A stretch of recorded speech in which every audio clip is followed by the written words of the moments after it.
Hello student, I Nisha Berger Salve your biology mentor. तो बच्चों, आज हम नए चैप्टर की शुरुआत कर रहे हैं, वो भी धुआंधार, यानी कि प्लांटी किंगडम या किंगडम प्लांटी, जो कि हमारे आर.एच. विटेकर ने 5 किंगडम क्लासिफिकेशन दिया, जिसमें हमने क्या क्या पढ़ लिया है। हमने पढ़ लिया मोनेरा, प्रोटिस्टा और फंजाई।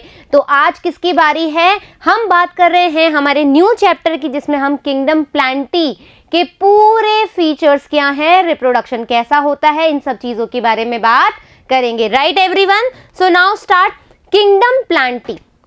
देखो, जब हमने आर.एच.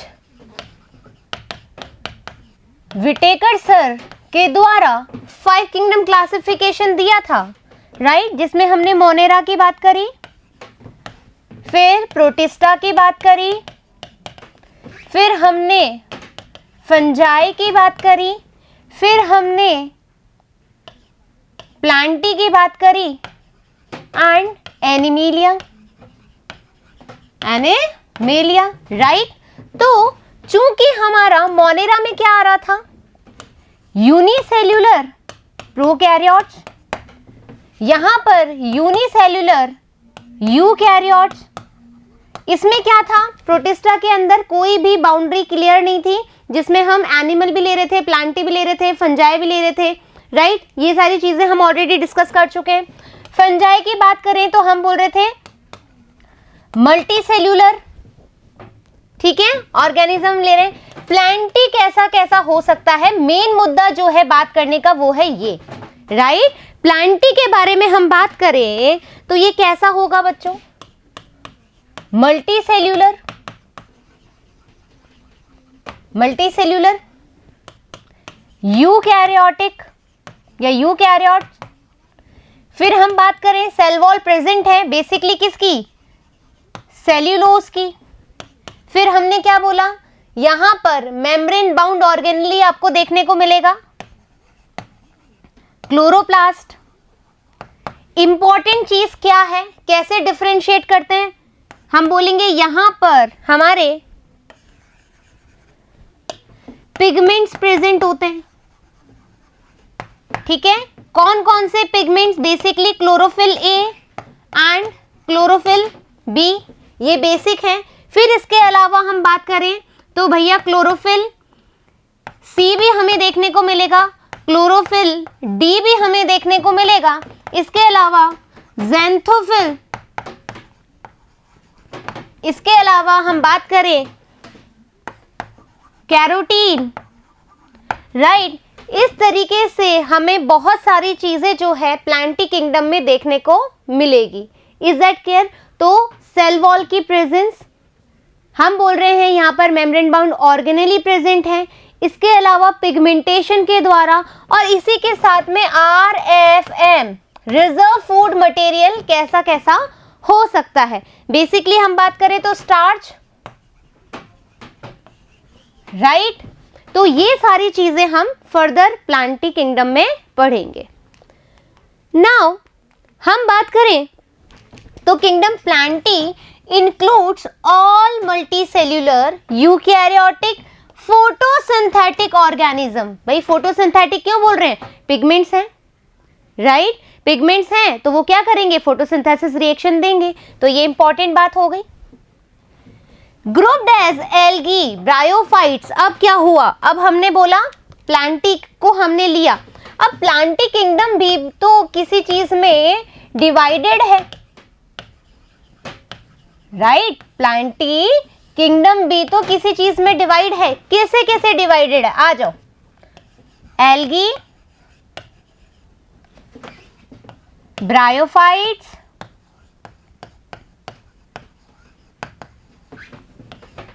टेरिडोफाइट।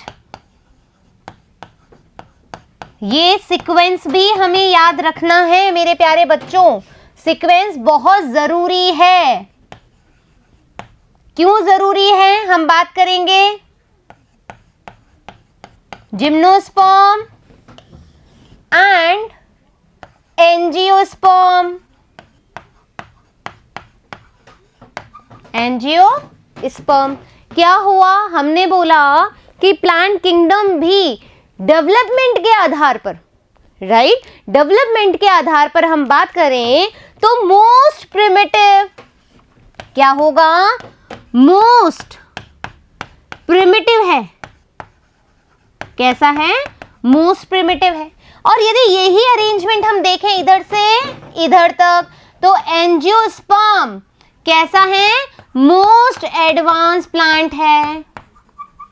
कैसा है, मोस्ट एडवांस्ड प्लांट है। दैट मीन्स यदि आपसे पूछा जाए कि भैया यहां पर हमारी पृथ्वी पर सबसे विकसित पादपों की श्रेणी में कौन आता है, तो आप कहेंगे एंजियोस्पर्म, मोस्ट एडवांस्ड प्लांट। क्यों है, क्योंकि इसके पास ट्रू रूट है, ट्रू हमारे पास यहाँ पे स्टेम है, ट्रू हमारे पास लीव है, इसके अलावा सीड का फॉर्मेशन करता है, एम्ब्रियो देखा जाता है, इसके अलावा हम कह रहे हैं फ्लावरिंग प्लांट है। तो सारी चीजें तो हैं, इसीलिए तो ये क्या है, डेवलप्ड प्लांट है। Is that clear, is that clear. Now यहां पर हम बोल रहे हैं एल्गी, चूंकि ये कैसा है, प्रिमिटिव है ना, पुराने टाइप का है, तो आपको पता है कि जो लाइफ का ओरिजिन हुआ है वो कैसा हुआ है, जितने भी प्रिमिटिव है, चाहे बैक्टीरिया को ले लो, है ना, चाहे एनिमल को ले लो, चाहे प्लांट के ले लो, जो भी प्रिमिटिव इन नेचर है वो कहाँ से उनका ओरिजिन हुआ है, फ्रॉम वाटर। तो ये कैसे हैं, इनका हैबिटाट बात करें तो ये मोस्टली एक्वेटिक हैं। कैसे हैं, एक्वेटिक है। धीरे धीरे लाइफ में चेंजेस आया और ये एक्वेटिक से कैसे हो गए, टेरेस्टेरियल हो गए। ये हम क्यों बोल रहे हैं ऐसी बातें, क्योंकि हमें इवोल्यूशनरी रिलेशनशिप के बारे में भी तो बात करनी पड़ेगी, हाँ या ना। कोई ना कोई तो इवोल्यूशन देखा होगा, कोई ना कोई ऐसा पॉइंट तो आया होगा कि हम बोल रहे हैं कि एल्गा के बाद में हमारे पास ब्रायोफाइट्स आए, हमारे पास थैलस फॉर्म से कुछ चेंजेस आए, फिर हमने देखा ट्रू रूट ट्रू स्टेम आया, फिर हमने देखा नहीं सीड का फॉर्मेशन तो हुआ लेकिन कोई कवरिंग नहीं है, फिर हम कह रहे हैं सीड भी आ गया और फ्लावर भी बन गया। तो यहाँ पर कुछ ना कुछ चेंजेस तो आए हैं, यानी कि हमें फाइलोजेनेटिक इवोल्यूशन भी यहाँ पर देखना पड़ेगा, रिलेशनशिप भी यहाँ पर फाइंड आउट करना पड़ेगा। Is that clear. So grouped as algae, bryophytes, pteridophyte, gymnosperm and angiosperm. Plants were classified on the basis of different characters. जो plants है उनके अलग अलग characters के आधार पर उनको differentiate या classified किया गया है. Now we have various system classification. ठीक है, हमारे पास बहुत सारे वेरियस क्लासिफिकेशन सिस्टम हैं जिन्होंने प्लांट्स की मॉर्फोलॉजी के आधार पर, फिर कुछ साइंटिस्ट ने बोला नहीं हम तो एनाटॉमी के बारे में बात करेंगे, हम तो एम्ब्रियोलॉजी के बारे में भी बात करेंगे, फिर कुछ साइंटिस्ट बोलते हैं कि नहीं हम तो फर्दर ये बोलेंगे कि उसका फाइलोजेनेटिक रिलेशनशिप कैसा है, कैसा उसका इवोल्यूशन हुआ है। इस आधार पर वेरियस क्लासिफिकेशन हमारे पास आए। तो हम बात करें according to the traditional system of classification, right, हम बोल रहे हैं हमारा जो ट्रेडिशनल क्लासिफिकेशन सिस्टम है वो किसने दिया है, वो दिया है एक्लर ने 1883 के अंदर। इन्होंने क्या बोला, इन्होंने बोला कि मैं प्लांट्स को दो भागों में डिवाइड करूंगा, ठीक है, एक है क्रिप्टोगैमी और दूसरा है फेनेरोगैमी, राइट। अब ये क्रिप्टोगैमी और फेनेरोगैमी क्या है, यदि हम फेनेरोगैमी और क्रिप्टोगैमी की बात करें तो यहां पर बेस्ड है ये सीड के लिए, ठीक है, या हम कहें आगे फर्दर फ्लावर के लिए तो कैसे है, या हम कहें हिडन सेक्स ऑर्गन के लिए। किस पे बेसिस्ड है ये, मतलब जो एक्लर है 1883 में जिन्होंने ट्रेडिशनल क्लासिफिकेशन सिस्टम दिया, उन्होंने क्या क्राइटेरिया रखा कि ऐसे प्लांट्स जिनके पास हिडन, क्रिप्टो मतलब होता है हिडन, छुपा हुआ, हिडन सेक्स ऑर्गन हो, या सीड्स प्रेजेंट है या सीड्स नहीं है, राइट, या फिर हम कहें फ्लावर का जर्मिनेशन कैसे हो रहा है, उस आधार पर इन्होंने इसको दो भागों में डिवाइड किया। One is cryptogamy and another one is फेनेरोगैमी।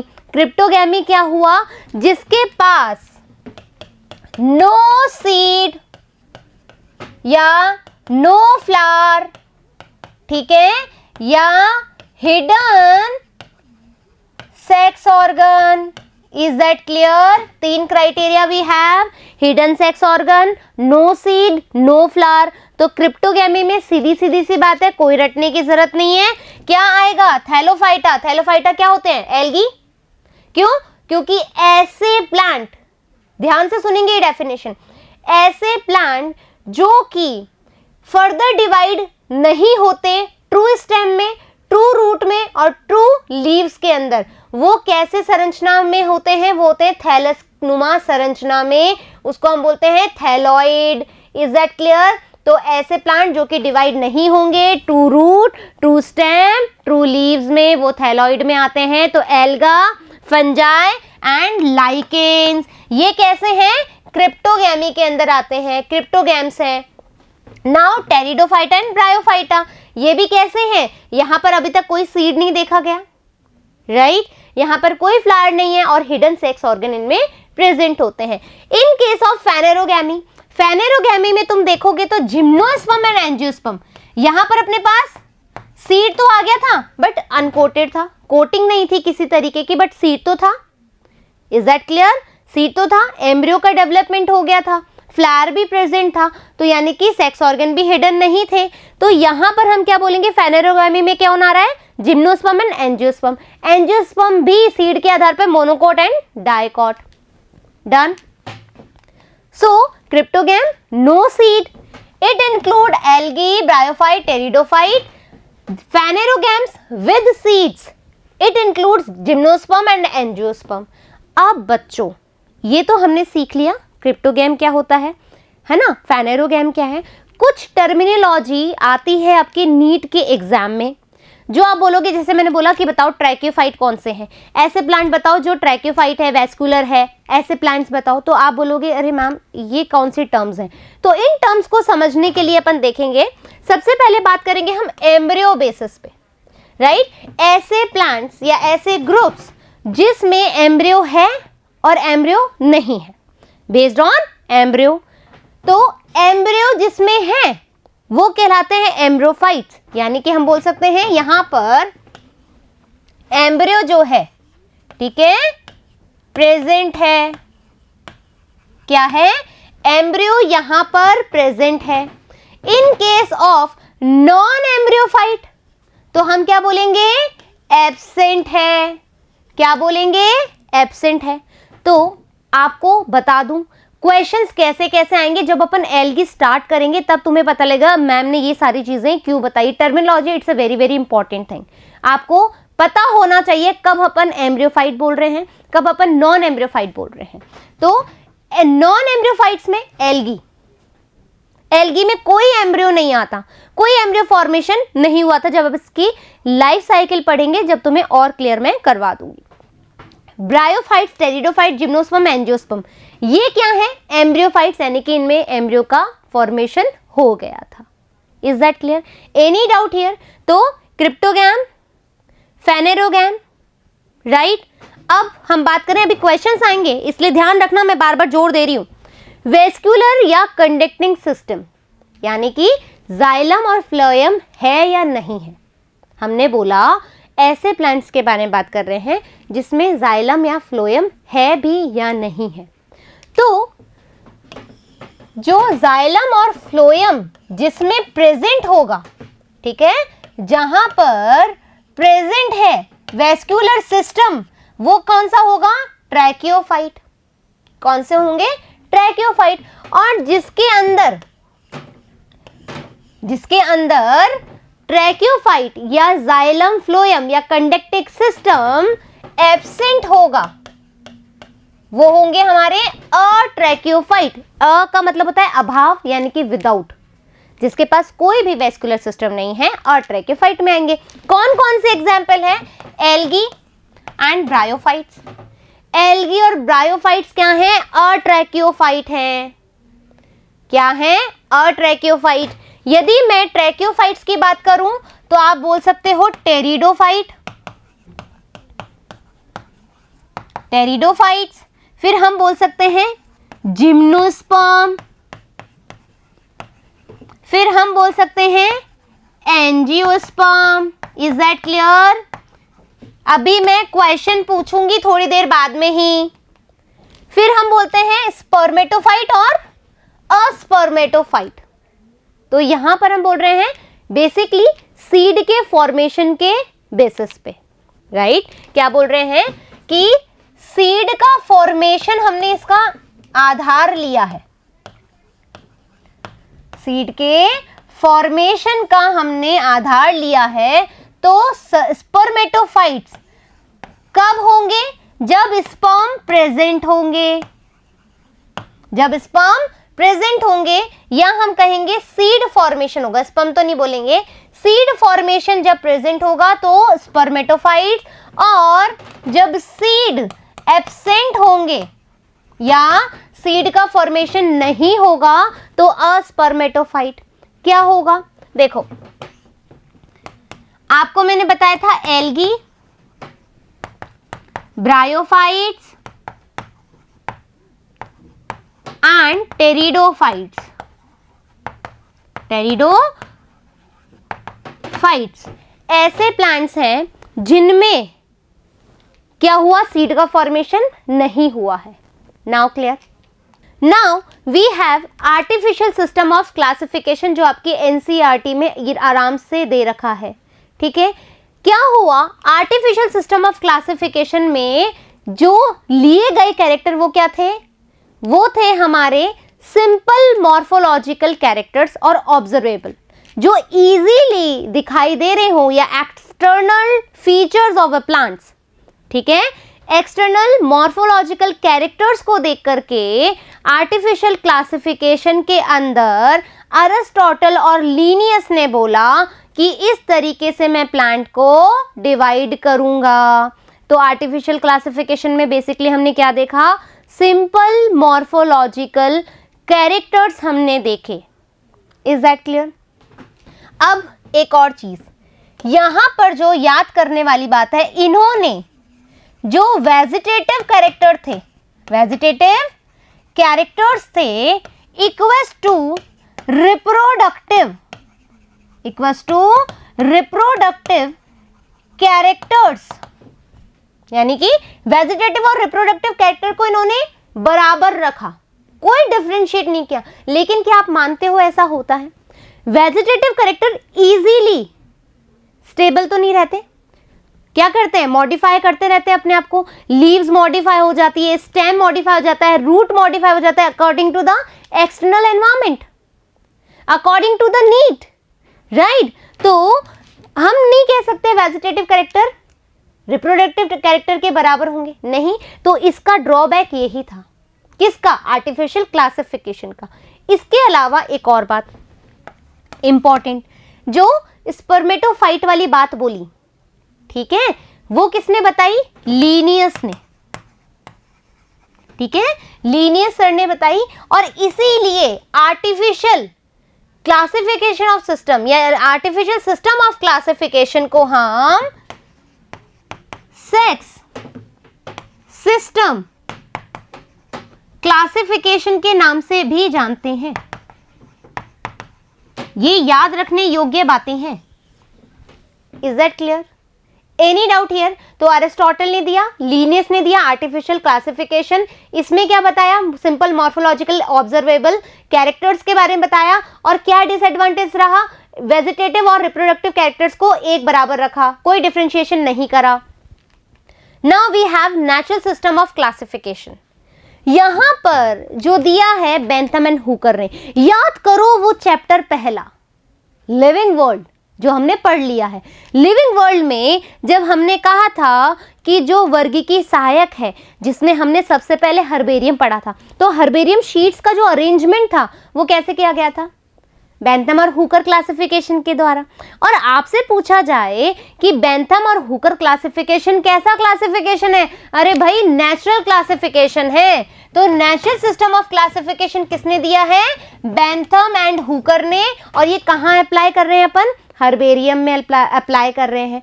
अब क्या हुआ? क्यों ये अलग है? यहां पर ये अलग इसलिए है क्योंकि इन्होंने क्या क्या बोला? इन्होंने बोला कि हम तो प्लांट्स की अनॉटमी के बारे में बात करेंगे। इन्होंने बोला मैं तो प्लांट की एम्ब्रियो के बारे में भी बात करूंगा, राइट। इन्होंने बोला कि भाई जो प्लांट्स हैं उसमें किस तरह का सेल स्ट्रक्चर है उसके बारे में भी मैं बात करूंगा, यानी कि एनाटॉमी के अंदर ही आ जाएगा। फिर ये बोल रहे हैं कि किस तरीके का बिहेवियर है, मैं तो उसके बारे में भी बात करूंगा। तो सारे एक्सटर्नल फीचर के साथ साथ इंटरनल स्ट्रक्चर पे भी इन्होंने स्टडी कर डाली, और वो ही जो जिस आधार पे उन्होंने प्लांट को क्लासिफाइड किया वो क्या कहलाया, नेचुरल सिस्टम ऑफ क्लासिफिकेशन। अब क्या रहा मैम, जब सारी चीजें इन्होंने ले ली तो फिर कहाँ दिक्कत आई?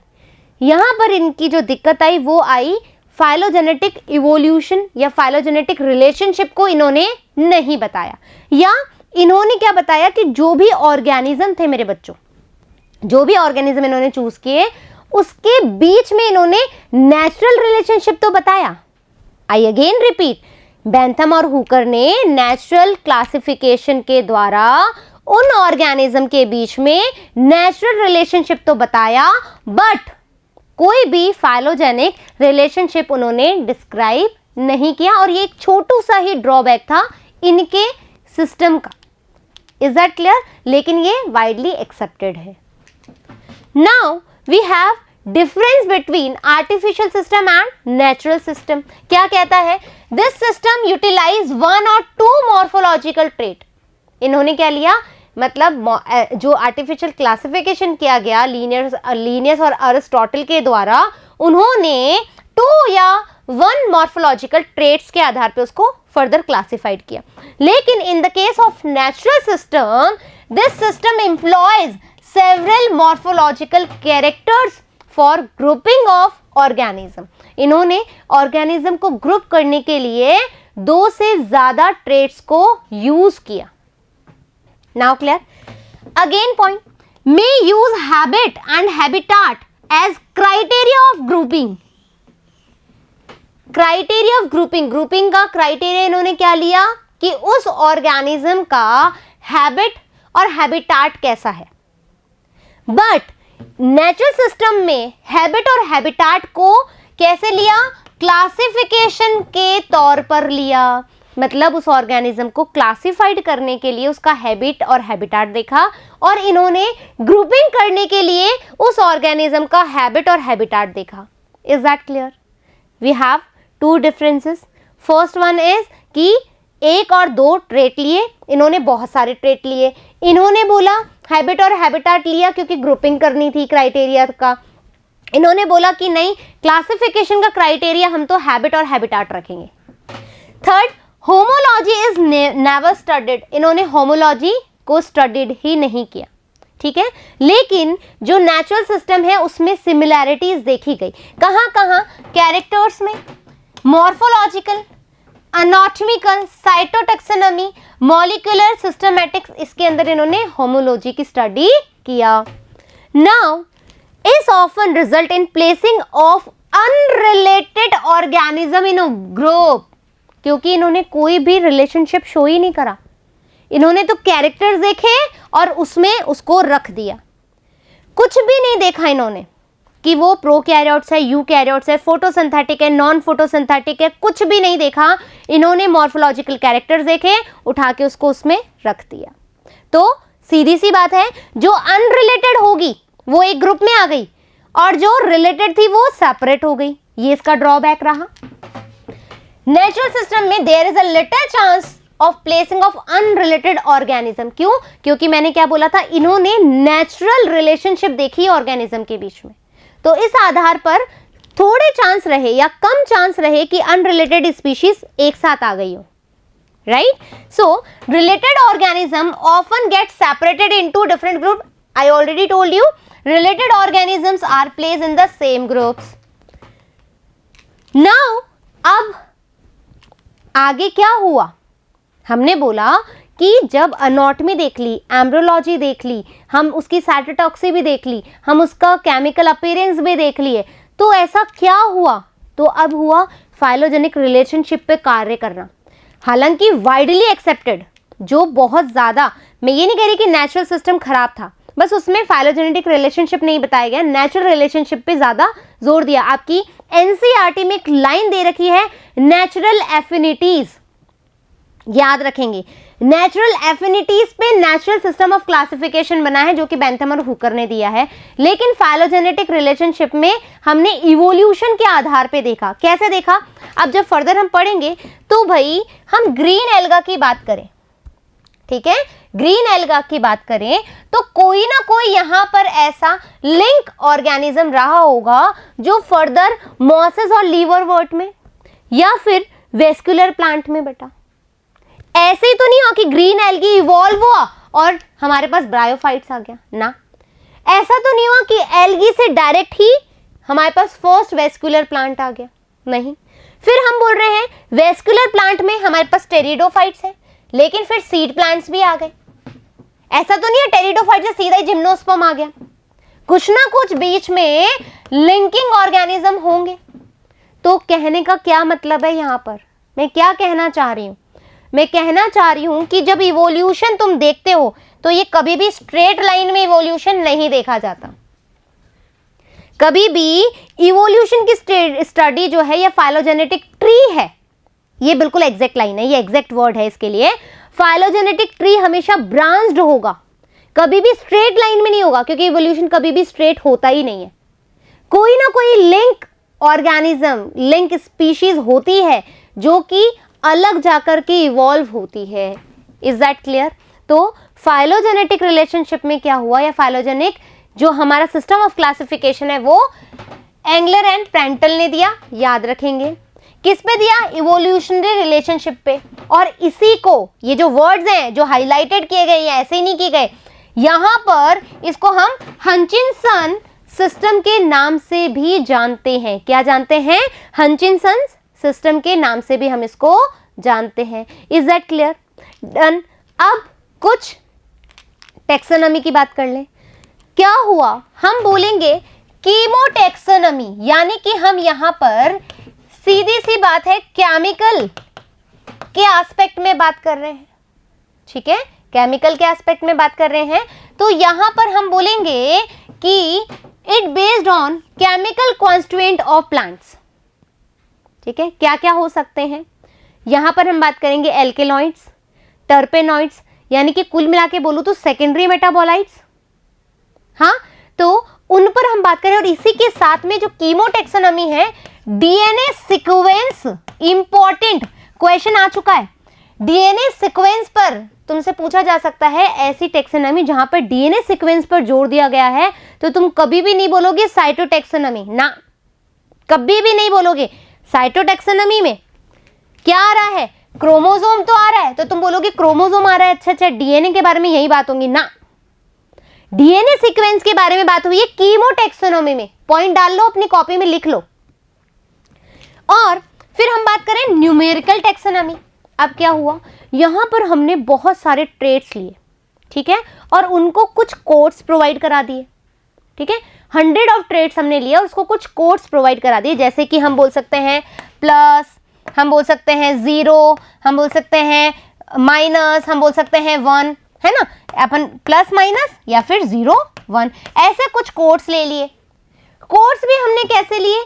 याद करो, हमारा लिविंग वर्ल्ड का की है ना, उसमें हमने क्या बोला था कि हमें जो की है वो हमें क्या देती है? लिंक देती है, किसी से लिंकअप कराती है ना, कि हमें क्या बोलती है? हमें लीड दे दिया, लीड दिया, ऑप्शन दिया कि भाई ये जो प्लांट है इसमें सीड प्रेजेंट है हाँ या नहीं, तभी तो हम बोल सकते हैं क्रिप्टोगैमी एंड फेनेरोगैमी, सीड्स प्रेजेंट है, फॉर्मेशन हुआ या नहीं हुआ।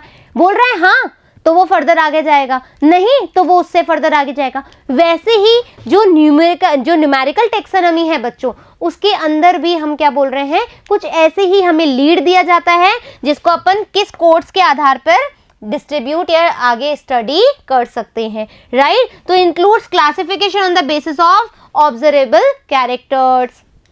Now cytotaxonomy. साइटोटैक्सोनॉमी में हम क्रोमोसोम के बारे में बात करते हैं कि क्रोमोसोम नंबर कैसा है, स्ट्रक्चर उसका बिहेवियर कैसा है, टाइप ऑफ क्रोमोसोम्स कैसे हैं। Is that clear? तो आई होप कि आपको जो ये स्टार्टिंग था कि प्लांट किंगडम कैसे आया, प्लांट किंगडम को हमने फर्दर कैसे डिवाइड किया, कौन कौन सी टर्मिनोलॉजी थी, किस पे फिट बैठती है, क्यों फिट बैठती है, किस तरह के क्लासिफिकेशंस आए और वो क्लासिफिकेशन के क्या, तो एक हम कह सकते हैं क्या उन्होंने क्राइटेरिया लिया और क्या उनका ड्रॉबैक रहा। Is that clear? फिर साइटोटैक्सोनॉमी में हमने सेल्स स्ट्रक्चर की बात करी, क्रोमोसोम बिहेवियर, नंबर्स की बात करी, लेकिन डीएनए सीक्वेंस की बात नहीं करी। वो बात हमने कहाँ करी? कीमोटैक्सोनॉमी में, जहां पर हम एल्केलॉइड्स, टर्पेनॉइड्स, फ्लेवेनॉइड्स इनकी बात करने के साथ साथ उसके डीएनए सीक्वेंस के बारे में बात कर रहे हैं। न्यूमेरोटैक्सोनॉमी में हमने क्या करा? हमने उनको कोड्स प्रोवाइड कर दिया, 100 ऑफ ट्रेट्स लिया और उसको कोड्स प्रोवाइड करा दिया और एक लीड के फॉर्म में हमने बात करी। तो आई होप कि आपको ये टॉपिक जो है बिल्कुल क्रिस्टल क्लियर हो गया होगा। फिर मिलेंगे हम नेक्स्ट टॉपिक में और पढ़ेंगे क्या? एल्गी और एल्गी के फर्दर क्लासिफिकेशन। ठीक है बच्चों, जब तक थैंक यू।